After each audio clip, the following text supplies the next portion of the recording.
Hello everyone, welcome to Nikita Jain Insights. In this video, we'll continue with the lecture on support vector machines, and now we will learn that how to solve using support vectors when the data is not linearly separable. So let's begin. Now look at this figure. In this figure हम clearly देख सकते हैं कि जो classes है वो हमारी not linearly separable है, right? एक आधा डेटा अगर हो एक दूसरे की क्लास के अंदर दैट इज मैनेजेबल, जिसको हम सॉफ्ट क्लासिफायर से यूज कर सॉल्व करते थे. बट अगर डेटा बिल्कुल एक दूसरे के अंदर इंटरमिक्स जो तब अब उसे सेपरेट कर ही नहीं सकते. So this type of data is not linearly separable data, right. आप इस डेटा को सेपरेट करने के लिए कोई स्ट्रेट लाइन बना ही नहीं सकते, राइट. बट अगर हम स्टिल ट्राई करते हैं इस डेटा को क्लासिफाई कर, इस डेटा को सॉल्व करने के लिए हम स्ट्रेट लाइन ड्रॉ करने की कोशिश करते हैं जैसे हमने यहाँ पे किया. So we can clearly see अब स्ट्रेट लाइन हमने यहाँ पे ड्रॉ तो कर दी, but this type of model will badly fail when we try to perform our classification, right? So when the model tries to use a straight boundary, it fails badly. So that's what the right figure shows over here. Left figure क्या show करता है that the observations fall into two classes with a non-linear boundary between them. And right figure shows that the support vector classifier seeks a linear boundary and consequently performs poorly.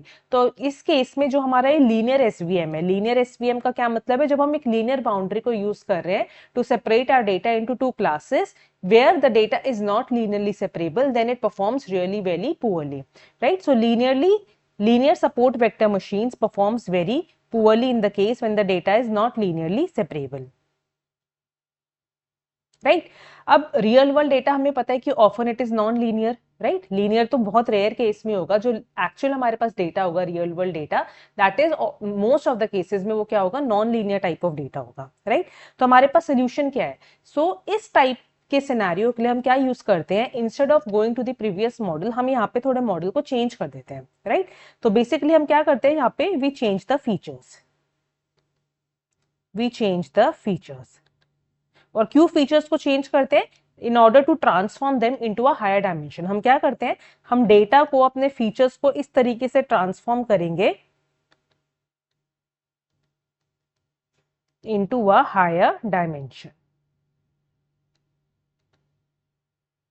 तो basically simple language में अगर हम देखें तो 2 dimension में जब तक हम देख रहे थे तो ये टाइप ऑफ डेटा हमारा क्या था, डेटा नॉट सेपरेबल. बट जब हम मूव कर जाएंगे to a higher dimension, let's say 3 dimension, so now the data is separable by a plane. तो ये हमने स्टार्टिंग में भी देखा था. अगर आप लाइन को यूज कर रहे हो to separate your data, that is your 2 dimension. अगर आप प्लेन को यूज कर रहे हो, you are moving to a higher dimension, then it is 3 dimension. So when we move to 3D, it is now separable by a plane, right? So now the question is, कैसे हम अपने features को transform कर रहे हैं? How the features are transformed? So feature transformation.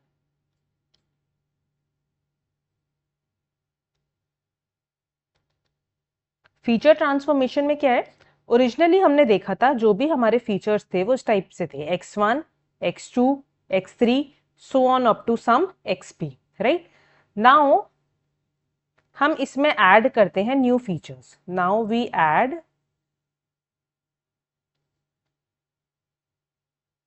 New features, right.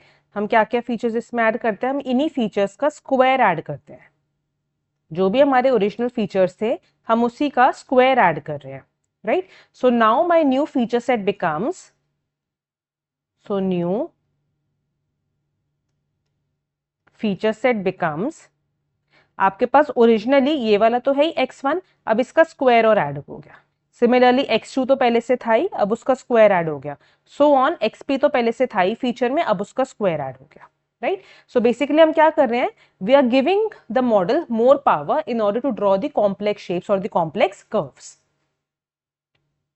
अब जब हम हायर डायमेंशन की बात करेंगे, हायर डायमेंशन में जरूरी नहीं कि हमारा जो डेटा है, हायर डायमेंशन का मतलब कि डेटा को एक्चुअली में सेपरेट करने के लिए हमें और कॉम्प्लेक्स बाउंड्रीज को यूज करना पड़ेगा, राइट. तो बेसिकली हमें उन कर्व्स को यूज करना पड़ेगा, हमें कुछ डिफरेंट शेप्स को, पैराबोलिक कर्व्स को यूज करना पड़ेगा in order to separate our 2 classes, right. So that is why we are giving the model more power in order to draw the complex shapes और the complex curves by adding this square of the original feature. So अब ये करके हमारी new optimization equation क्या हो जाती है, new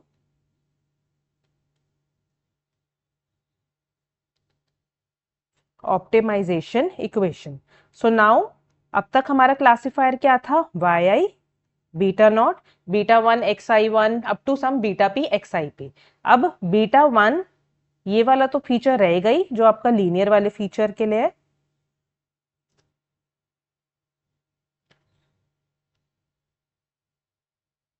so this is beta not जो हमारा बायस है प्लस समेशन ऑफ जितने भी मेरे पी फीचर्स हैं, हम बीटा वन बीटा जे वन एक्स आई जे, इतना तो हम अब तक देखते ही आ रहे हैं। अब इसमें हम उसका स्क्वायर भी ऐड कर रहे हैं, summation of beta j two x square i j, right. So ये वाली जो टर्म है ये हमारी नई ऐड हुई है, and this should be greater then m which is my margin 1 minus slag variable जो हमने लास्ट वीडियो में देखा था, राइट। सो जो हमने लास्ट इक्वेशन देखी थी इन सपोर्ट वेक्टर क्लासिफाइज, वो इक्वेशन क्या थी, तो सपोर्ट वेक्टर क्लासिफाइज के केस में जो हमने इक्वेशन देखी थी, दिस वाज दिस पार्ट जहां पे सिर्फ हमारे पास ये लीनियर वेरिएबल्स हैं, यहाँ पे कोई भी हमारे पास नॉन लीनियर कंपोनेंट नहीं था। अब जो हमारी इक्वेशन ट्रांसफॉर्म हुई है उसमें हमने क्या किया है, हमने स्क्वायर ऑफ द फीचर्स भी ऐड कर दिया है by using this feature, bye adding this component, right. तो इससे क्या हुआ, अब अगर हम देखें ये वाला जो पार्ट था मेरा, दिस पार्ट, ये क्या रिप्रेजेंट कर रहा है, ये रिप्रेजेंट कर रहा है आपके लीनियर पार्ट को। So linear part or linear SVM is being represented by this feature beta J1 Xij, और जो मेरा नॉन लीनियर पार्ट है that is being represented by this feature beta J2 X square Ij. So now the model is no longer just a straight line, it can create curved boundaries too. So now model is no longer just a straight line,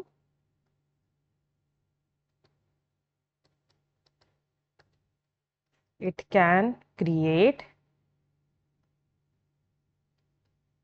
curved boundaries too.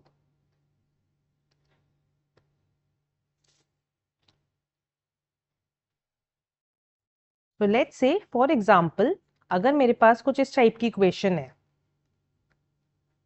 if fx equals to beta naught plus beta 1x plus beta 2 x square, तो क्या होगा, now this is no longer a line, it is a curve, let's say a parabola, right। अब इसमें आप we can even go further by adding more complex features। अगर मैं इसमें cubic term add कर दूं तो और इसमें हम हायर डायमेंशंस को रिप्रेजेंट कर सकते हैं। अगर मैं कोई इसमें इंटरेक्शन टर्म ऐड कर दूं x1 x2 तो और आप फीचर्स को या और डिफरेंट फीचर्स को इससे रिप्रेजेंट कर सकते हो। सो बेसिकली क्या होता है, now we can create complex boundaries and we can represent complex boundaries depending कि हम इसमें क्या क्या फीचर्स को ऐड कर रहे हैं। हम स्क्वायर तक ऐड कर रहे हैं, हम क्यूबिक तक कर रहे हैं, हम इसे और हायर पावर्स तक ऐड कर रहे हैं, उसके अकॉर्डिंग आप इसमें रिप्रेजेंट कर सकते हो अपनी जिस भी टाइप की आपकी बाउंड्री है।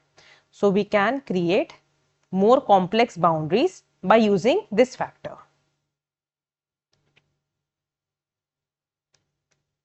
But now the problem with this is कि अगर आप इतने हायर डायमेंशंस तक जा रहे हो तो आपके ऑब्वियसली और ज्यादा फीचर्स इसमें ऐड हो रहे हैं और वो अननेसेसरीली आपके मॉडल की कॉम्प्लेक्सिटी को ही बढ़ा रहे हैं, right. So basically if we keep on adding these features, कि आप पहले हमने क्वाड्रेटिक ऐड किया, देन आप इसमें क्यूबिक ऐड कर दोगे, then fourth power, fifth power, sixth power, तो if you keep on adding these features that will unnecessarily complicate the model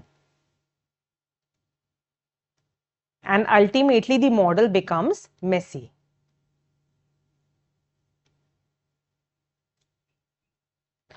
So now the solution for this is, हमें एक ऐसा तरीका चाहिए, we need a smarter way जिससे आप higher dimensions को represent भी कर पाओ without unnecessarily computing them and without increasing the complexity of the model, right. And this leads to the phenomena of the support vector machines with a kernel trick. अगर हम colonel trick को, अब तक हम क्या देख रहे हैं, अगर आप जैसे जैसे हायर डायमेंशंस में जाते जाओगे मॉडल की कॉम्प्लेक्सिटी बढ़ती जाएगी, क्योंकि इसमें न्यू फीचर्स ऐड होते जाएंगे। अब तक क्वाड्रेटिक है, then cubic, then fourth power, fifth power and so on, अब depending on the type of boundary you are trying to represent through that model.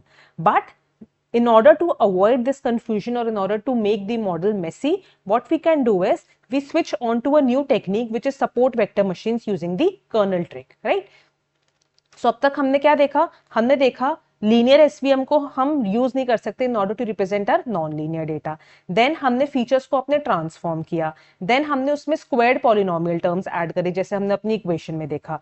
Now linear model जो है वो आपका न्यू स्पेस में आ जाएगा, but too many features will unnecessarily create the model, complicate your model. So that is why the solution is support vector machines using the kernel trick. Now let's see how do we use the kernel trick in our support vector machines. So now we will learn कि हम सबसे पहले कैसे लिखते हैं आपका support vector machines पे prediction function. We need a prediction function जिससे हम ये क्लासिफाई कर पाए कि कोई भी न्यू पॉइंट आता है उसे हमें कौन सी क्लास में डालना है, राइट? सो सबसे पहले हम ये देखेंगे कि हम एसवीएम प्रिडिक्शन फंक्शन कैसे लिखते हैं। देन क्यों सिर्फ सपोर्ट वेक्टर्स ही हमारे लिए मैटर करते हैं, जो हम ऑलरेडी प्रीवियस वीडियो में भी देख चुके हैं कि अल्टीमेटली सिर्फ सपोर्ट वेक्टर्स ही मैटर करते हैं जो आपकी बाउंड्री को अफेक्ट करते हैं, right? And then we will see कि कैसे आप लीनियर से नॉन लीनियर बाउंड्रीज को रिप्रेजेंट करने पे जाओगे using the kernel trick, right? Now in order to understand कि हम एसवीएम का प्रिडिक्शन फंक्शन कैसे लिखते हैं, सबसे पहले हमें उसके लिए समझना है कि inner product of two terms. Inner product कह सकते हैं या फिर हम उसको कह सकते हैं डॉट प्रोडक्ट। अब इस इनर प्रोडक्ट को हम कैसे रिप्रेजेंट करते हैं? इनर प्रोडक्ट को हम रिप्रेजेंट करते हैं लाइक दिस, xi डैश। अभी देखेंगे दोनों टर्म्स का मतलब क्या है। I am just writing the dot product first और द फॉर्मूला। ये एसवीएम प्रिडिक्शन फंक्शन नहीं है, बट एक एसवीएम प्रिडिक्शन फंक्शन का एक कंपोनेंट है the dot product. Okay, so J1P मेरे जितने भी फीचर्स हैं, हम क्या कर रहे हैं, दो मेरे पास डेटा पॉइंट्स है, राइट? ये क्या रिप्रेजेंट कर रहा है? ये रिप्रेजेंट कर रहा है dot product of two data points, dot product of two data points, right? इसको हम ऐसे समझ सकते हैं, लेट्स से अगर मेरे पास एक स्टूडेंट ए है, स्टूडेंट ए के मेरे पास मैथ्स के मार्क्स हैं लेट्स से 80 एंड फिजिक्स के मार्क्स हैं लेट्स से 70। एक स्टूडेंट बी है, इसके भी मेरे पास लेट्स से मैथ्स के मार्क्स हैं एंड फिजिक्स के मार्क्स हैं, राइट? अगर मैं इन दोनों का डॉट प्रोडक्ट निकालना चाहूं तो कैसे निकलेगा डॉट प्रोडक्ट? जो भी सेम वाले फीचर्स है उसको उससे मल्टीप्लाई कर देंगे, 80 into 60 plus 70 into 90। So this gives the value as 4800 plus 6300, this is this, right? So basically ये मुझे क्या बता रहा है? ये मुझे एक मेजर ऑफ सिमिलैरिटी बता रहा है। What is this dot product telling me? This is telling me measure of similarity between student A and student B. जितनी ज्यादा इसकी वैल्यू होगी दैट मीन्स उतने ही ये मोर सिमिलर है डायरेक्शन में है, और जितनी इसकी वैल्यू कम होगी उतना मुझे पता चलेगा कि ये दोनों आपस में लेस सिमिलर है, right? So higher the value indicates more similarity, higher value of the dot product that indicates more similar direction, and lesser value indicates less similar, right? अब इसको जैसे हम कोई एग्जांपल से समझते हैं, लेट्स से अगर मुझे चेक करना है कि दो लोग हैं, उनकी जैसे फेसबुक प्रोफाइल आपस में कितनी अलाइंड है,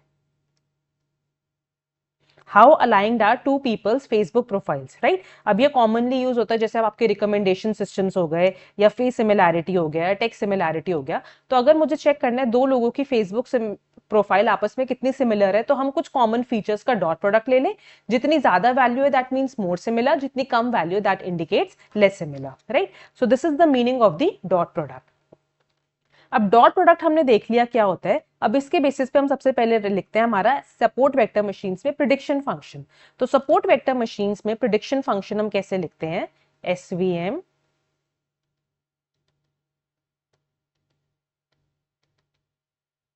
prediction function, fx equals to beta naught plus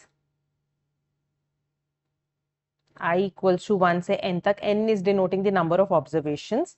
हम एक अल्फा ई कॉम्पोनेंट लेते हैं, अभी मतलब समझेंगे इन सारी टर्म्स का क्या है, और उस डॉट प्रोडक्ट की वैल्यू जो हमने अभी लिखा।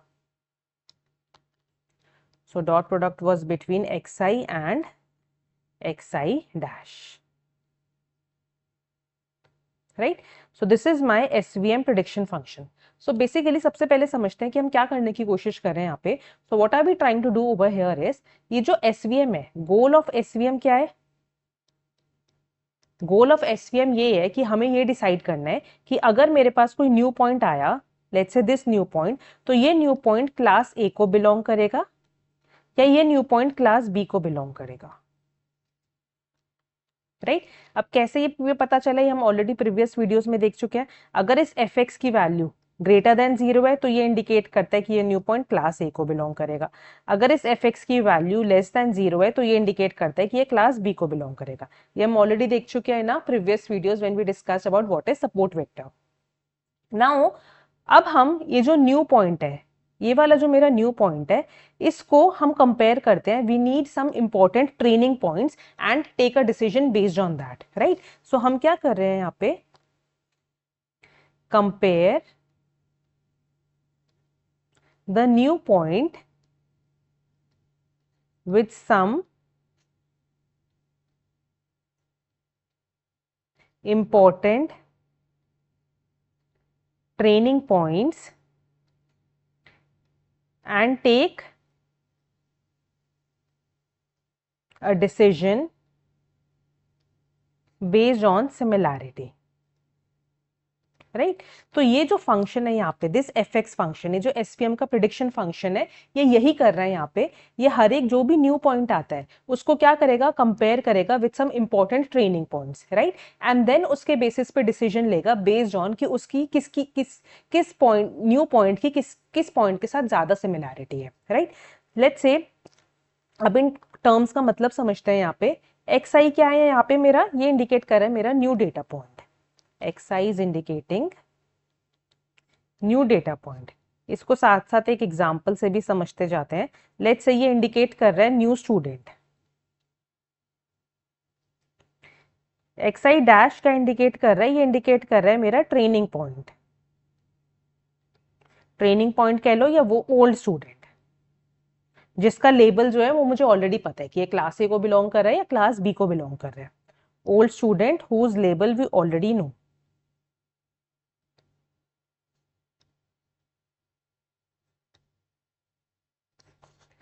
ये जो डॉट प्रोडक्ट है xi विद xi डैश, ये क्या कैलकुलेट कर रहा है, ये कैलकुलेट कर रहा है कि सिमिलैरिटी कितनी है न्यू डेटा पॉइंट की ओल्ड डेटा पॉइंट के साथ, कितनी सिमिलैरिटी है न्यू स्टूडेंट की ओल्ड स्टूडेंट के साथ, कितनी सिमिलैरिटी है। ये मुझे पता चल रहा है through this dot product. Tells me the similarity, how similar is the new student with the student, how similar is the new student i with the student i dash, right. Then हम इसमें एक और चीज देख सकते हैं, ये alpha ई। Alpha ई क्या इंडिकेट कर रहा है, ये इंडिकेट कर रहा है मेरा importance of weight, important weight, right. So basically alpha i आपको क्या बताता है, अल्फा ई आपको ये बताता है that how important is this student in decision making, how important is this student I जिसका हम कंपैरिजन कर रहे हैं, is important in the decision making, how important is the new student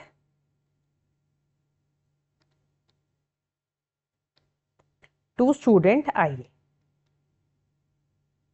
right. और इसका जवाब हमें कहां से मिलेगा, इसका जवाब हमें मिलेगा ओनली अगर I स्टूडेंट जो है वो बिलोंग कर रहा है टू सपोर्ट वेक्टर्स, तो ही उसका डिसीजन जो है वो इंपॉर्टेंट है, अदरवाइज इंपॉर्टेंट नहीं है, राइट। क्या कह रहे हैं हम यहाँ पे, लेट्स से ये हमारे पास दो क्लासेस का डेटा है। इस टाइप से मेरे पास दो क्लासेस हैं, एक दिस और एक है दिस। ये मेरा हाइपर प्लेन हो गया, ये आपका मार्जिन हो गया, लाइक दिस। अब कोई न्यू पॉइंट आया,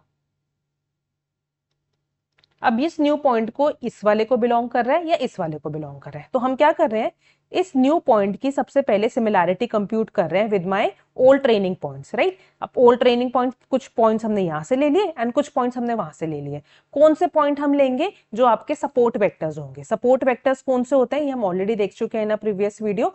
तो सिर्फ वही पॉइंट के साथ डिसीजन हमारा मैटर करेगा जो आपके एक्चुअली में सपोर्ट वेक्टर्स है, क्योंकि वही सिर्फ बाउंड्री को इन्फ्लुएंस कर रहे हैं, वही डिसीजन मेकिंग को इन्फ्लुएंस कर रहे हैं। सो यहाँ पे जो आई है वो इंडिकेट कर रहा है that I belongs to the support vector, because support vectors are the only points that actually matter. So basically only boundary points जो होंगे, only boundary points are used.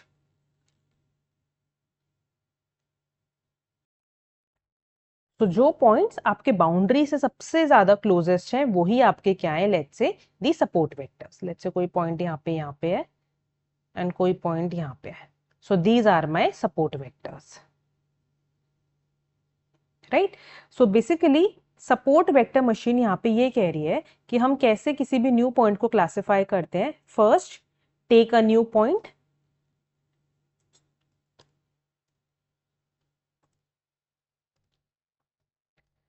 take a new point, then compare it with only the most important training points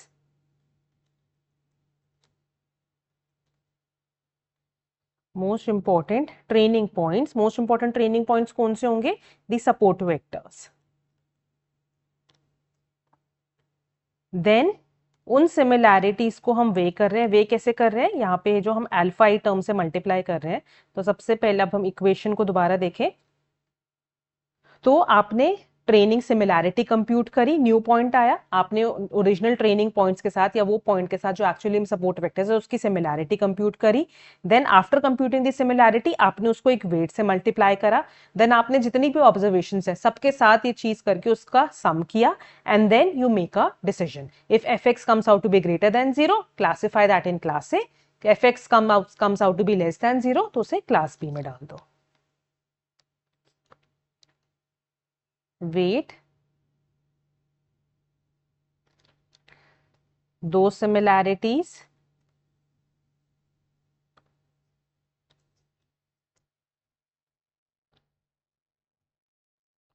add them up and make a decision।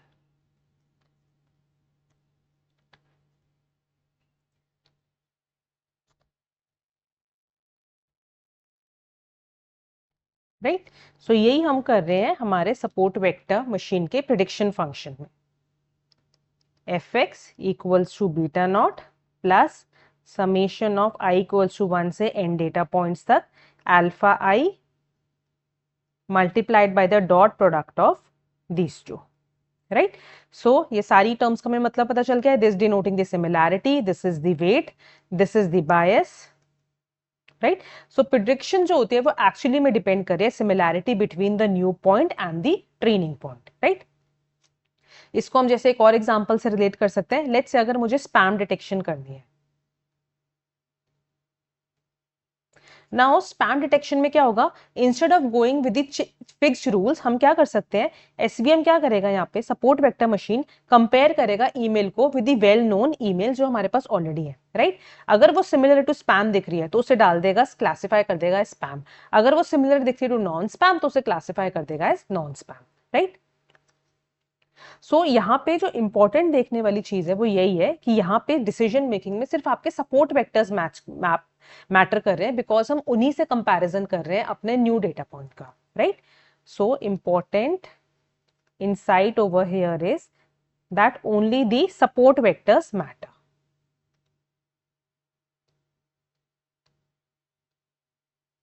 Support vectors matter.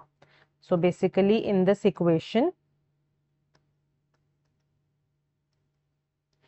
अगर I belongs to the support vector तो ही उसका new data point के साथ similarity compute करो।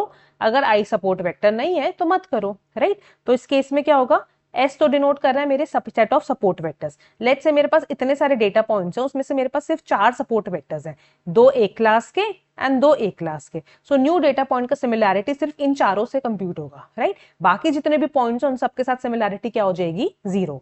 So basically ज्यादातर case में जो आपका ये अल्फा आई है वो 0 ही होगा, बिकॉज सपोर्ट वेक्टर्स तो थोड़े से ही होंगे, इतने सारे डेटा पॉइंट्स में से सिर्फ कुछ ही आपके सपोर्ट वेक्टर्स होंगे। बाकी जो सपोर्ट वेक्टर्स नहीं है उन सबके लिए अल्फा आई की वैल्यू क्या हो जाएगी, 0, जिससे अल्टीमेटली इस पूरे कंपोनेंट की वैल्यू 0 हो जाएगी, right. So only a few points आपके पास रहेंगे जो सपोर्ट वेक्टर्स है, जो एक्चुअली मैटर कर रहे हैं एंड कंट्रीब्यूट कर रहे हैं in the decision making. Now coming to the next important question, ये जो हमारा इनर प्रोडक्ट है, ये जो इसको हम डॉट प्रोडक्ट कह रहे हैं, इनर प्रोडक्ट भी कह सकते हैं, डॉट प्रोडक्ट भी कह सकते हैं, it's one and the same thing. Now इस इनर प्रोडक्ट को हमें चाहिए to compute my support vector machine का जो प्रेडिक्शन फंक्शन है उसको कैलकुलेट करने के लिए। But why this actually is powerful, because हम इस डॉट प्रोडक्ट को जो है ये, इसको इजीली रिप्लेस कर सकते हैं with something more powerful. We can replace it with something more powerful, and here comes the kernel function. हम इस डॉट प्रोडक्ट को इजीली रिप्लेस कर सकते हैं विद सम न्यू फंक्शन। कौन से फंक्शन से, कर्नल फंक्शन से, राइट। तो हमने ये अभी स्टार्टिंग में देखा था कि अगर मुझे लीनियर बाउंड्रीज को, अगर कोई डेटा है जो नॉन लीनियरली सेपरेबल है, जिसको जो लीनियरली सेपरेट नहीं हो सकता, तो हम लीनियर बाउंड्री तो उसके लिए बना नहीं सकते, मुझे ट्रांसफॉर्म करना है उसको non linear boundary. Non linear boundary के लिए अगर मैं उसमें और कॉम्प्लेक्स फंक्शंस ऐड करती हूँ तो अननेसेसरी मॉडल की कॉम्प्लेक्सिटी बढ़ रही है। तो उसके लिए हमने सोल्यूशन देखा था कि हम उसमें कुछ कर्नल ट्रिक यूज करेंगे। क्या कर्नल ट्रिक यूज करेंगे वो हम अब देखते हैं। So kernel trick is nothing but a kernel function, जिसको हम यूज कर सकते हैं in order to replace this inner product with that kernel function, right. So kernel एक तरीके का क्या है, सिमिलैरिटी फंक्शन ही है। ये जो डॉट प्रोडक्ट है ये क्या कर रहा था, सिमिलैरिटी कंप्यूट कर रहा था between the new data point and the between the support vector and the new data point, right. तो ये जो कर्नल फंक्शन है this is nothing but a similarity function, right. तो सबसे पहले हम देखते हैं लीनियर कर्नल। अब कर्नल्स आपके बहुत सारे टाइप के हो सकते हैं, लीनियर कर्नल हो सकता है, पॉलिनोमियल कर्नल हो सकता है, रेडियल कर्नल हो सकता है। सबसे पहले हम देखते हैं लीनियर कर्नल। लीनियर कर्नल को हम कैसे रिप्रेजेंट करते हैं, xi dash, this is nothing भी आपके डॉट प्रोडक्ट की तरह ही है, न्यू पॉइंट की वैल्यू को मल्टीप्लाई कर दिया जो आपका ओरिजिनल, जो आपका ट्रेनिंग पॉइंट है, राइट। सो अगर हम इस डॉट प्रोडक्ट की जगह लिख रहे हैं ये, तो this is nothing but a linear kernel only. Same thing है, लीनियर कर्नल जो अब तक हमने देखा था ये भी लीनियर ही था, right. This is also linear, but अब फर्क क्या है, अब हम इसको यूज कर रहे हैं कर्नल से रिप्रेजेंट करने के लिए, हम यहाँ पे के टर्म को यूज कर रहे हैं, right. So this is same as dot product, same as dot product. तो मेरा यहाँ पे सपोर्ट वेक्टर मशीन क्या है, लीनियर, जो आपकी बाउंड्री होगी वो लीनियर बाउंड्री होगी। सो बेसिकली इसको हम ऐसे समझ सकते हैं, जैसे अगर मुझे सेपरेट करना है पास स्टूडेंट्स को विद द फेल स्टूडेंट्स, तो हम उसे रिप्रेजेंट कर सकते हैं with a straight line. So this is can be represented using a linear kernel. The second type of kernel is polynomial colonel.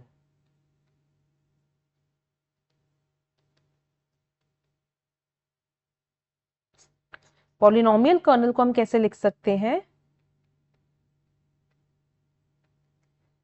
1 plus xij with a power raise to the power d। अब d क्या indicate कर रहा है, d को हम इसकी अलग अलग वैल्यू को यूज करके आप कॉम्प्लेक्सिटी को बढ़ा सकते हो। अगर मैंने d की वैल्यू को 1 लिखा तो ये तो आपका लीनियर ही हो गया, d की वैल्यू 1, सिर्फ इतना कॉम्पोनेंट रहा इसमें, इतना डॉट प्रोडक्ट तो पहले ही था, उसमें एक 1 ऐड कर दिया तो भी तो वो लीनियर ही रहा, राइट। अगर मैंने d की वैल्यू को 2 लिया तो आपकी बाउंड्री किस टाइप की हो जाएगी, कर्व्ड बाउंड्री। और अगर मैंने d की वैल्यू को 3 लिया तो आपकी मोर कॉम्प्लेक्स बाउंड्री बन जाएगी।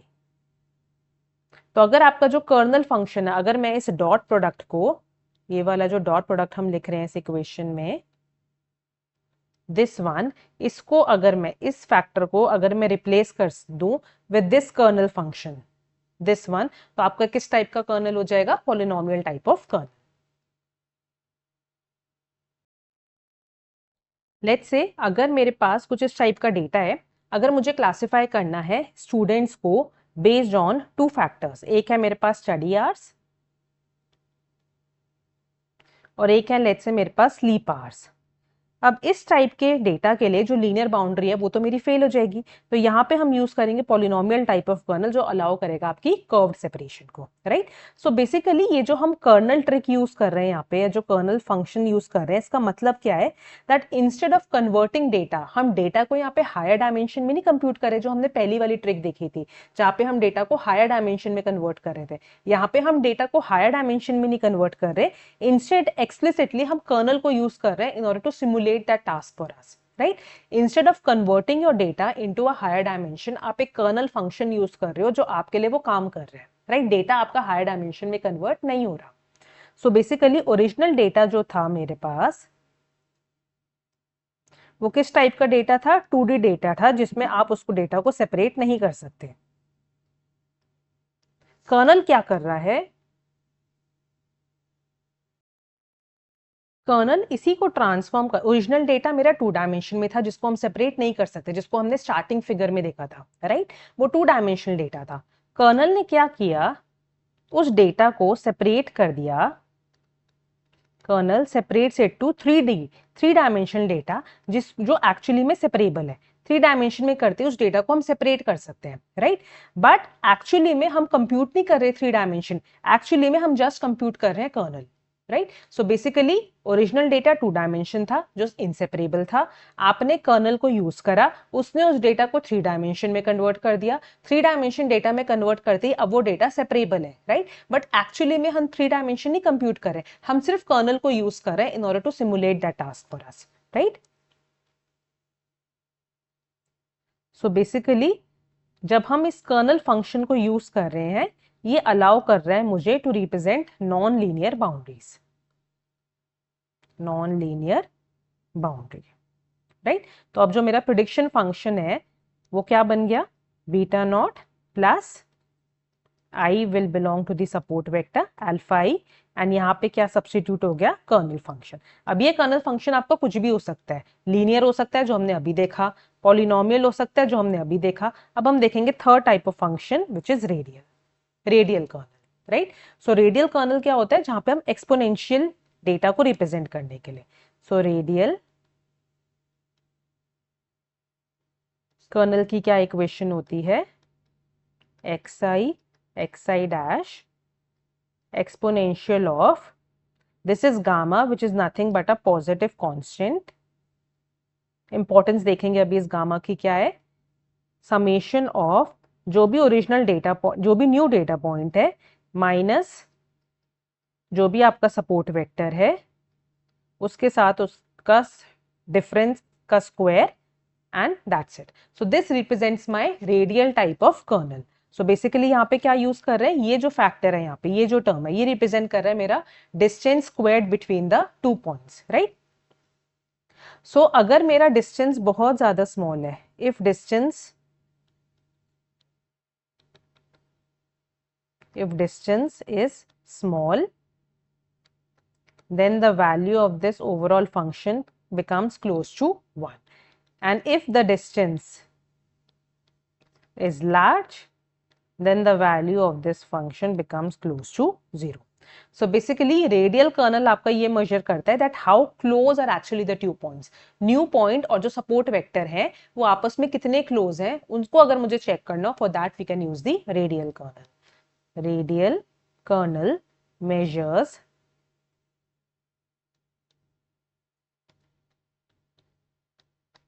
how close are 2 points, right? Now आपका जो रेडियल कर्नल है वो क्यों पावरफुल भी है, वो इसलिए भी पावरफुल है कि लेट्स से अगर मेरा जो न्यू पॉइंट है, let's say x star, this new point is far from my training point, let's say xi, अगर फार है फ्रॉम द ट्रेनिंग पॉइंट तो क्या होगा, अगर फार है that means distance becomes large. अगर डिस्टेंस लार्ज है तो अभी हमने देखा डिस्टेंस लार्ज होती वैल्यू क्या हो जाएगी इस फंक्शन की, 0, तो दैट मींस डिस्टेंस लार्ज होती कर्नल फंक्शन की वैल्यू 0 हो गई, और अगर कर्नल फंक्शन की वैल्यू 0 हो गई दैट मींस इसका कंट्रीब्यूशन क्या हो गया, नेग्लिजिबल, क्योंकि ये सारे कंपोनेंट की वैल्यू 0 हो गई, दिस होल कंपोनेंट बिकम 0, तो कंट्रीब्यूशन क्या हुआ इसका, 0 हो गया।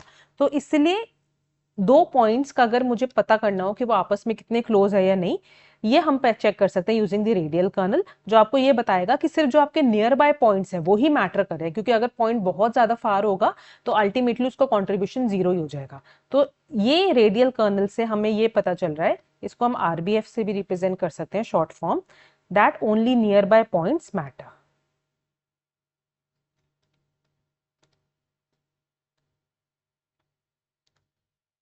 Right, so ultimately we know कि हमारा प्रिडिक्शन किस पे डिपेंड करता है, ultimately my prediction depends on the sign of this value. If this becomes greater than 0 then it belongs to class A, less than 0 then it belongs to class B.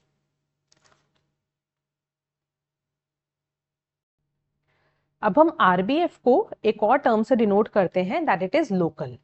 Y RBF और the radial kernel function is local. क्यों हम इसको local कहते हैं? Local इसलिए कहते हैं because से जो नियर बाय पॉइंट्स है वो ही डिसीजन को इन्फ्लुएंस कर रहे हैं। Only nearby points influence decision. जो भी फार पॉइंट्स हैं वो आपके इग्नोर हो रहे हैं। Far points are ignore, so that is why we say कि जो आपका रेडियल कर्नल फंक्शन है वो क्या है? लोकल है। राइट, नाउ अब हम तीनों कर्नल फंक्शंस का अगर बिहेवियर देखें तो किस टाइप का है? जो मेरा लीनियर कर्नल फंक्शन था, कर्नल एंड देयर बिहेवियर। तो जो लीनियर टाइप ऑफ कर्नल था उसका बिहेवियर क्या था? It was global behaviour. Then polynomial type of kernel जो था, सेमी ग्लोबल। और जो रेडियल टाइप ऑफ कर्नल है उसका बिहेवियर इज लोकल, क्योंकि नियर बाय पॉइंट्स को ही सिर्फ मैटर करेंगे। Right, now coming to the importance of this gamma function over here, जो हमने गामा कांस्टेंट यूज किया, not function, gamma constant. So gamma constant जो है वो बेसिकली कंट्रोल करता है या स्प्रेड करता है, controls spread of influence. Right, so basically अगर स्मॉल गामा वैल्यू है तो वो फार पॉइंट्स को इन्फ्लुएंस करेगा, फार पॉइंट्स आर इन्फ्लुएंस्ड। और अगर लार्ज गामा वैल्यू है तो only very close points matter.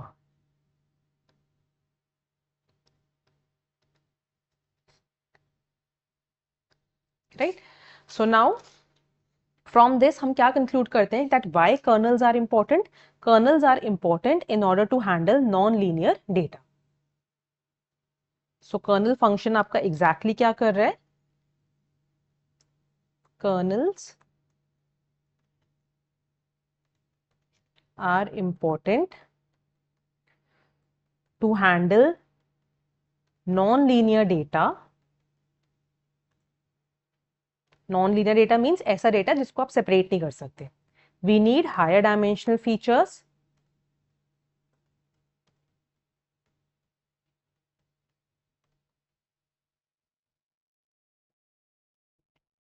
Higher dimensional features, and that becomes computationally very expensive. So in order to avoid that, we come to the kernel trick. We need higher dimensional features, that becomes computationally very expensive.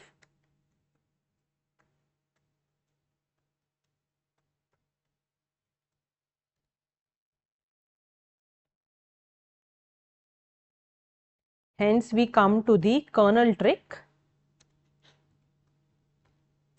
जिसमें instead of explicitly transforming data,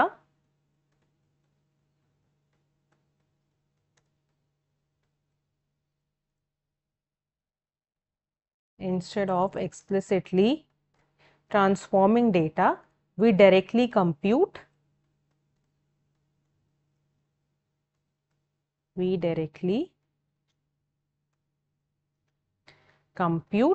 the kernel function which is given by this. Right? So basically हमने क्या क्या देखा? SVM जो है, support vector machine, क्या कर रहा है? सबसे पहले कंपेयर कर रहे हैं न्यू पॉइंट को with the support vectors, then use कर रहे हैं कर्नल को in order to measure the similarity, then combine कर रहे हैं वेटेड सिमिलैरिटीज को, एंड देन डिसाइड कर रहे हैं क्लास को based on the sign. So this was all about the support vector machines. So in the next video, we will see that what to do or how to handle that type of data in which support vectors we have with more than 2 classes. तो अब तक हमने देखा है सिर्फ 2 ही classes है, but अगर 2 से ज़्यादा classes होती हैं उस केस में हम क्या करते हैं, right? So that we will see in our next video. If you like this video, then do like and share this video and subscribe my channel. You can also follow me on Instagram at Nikita Jain Insights page and learn with Nikita Jain, where daily questions are uploaded for practice. Thank you.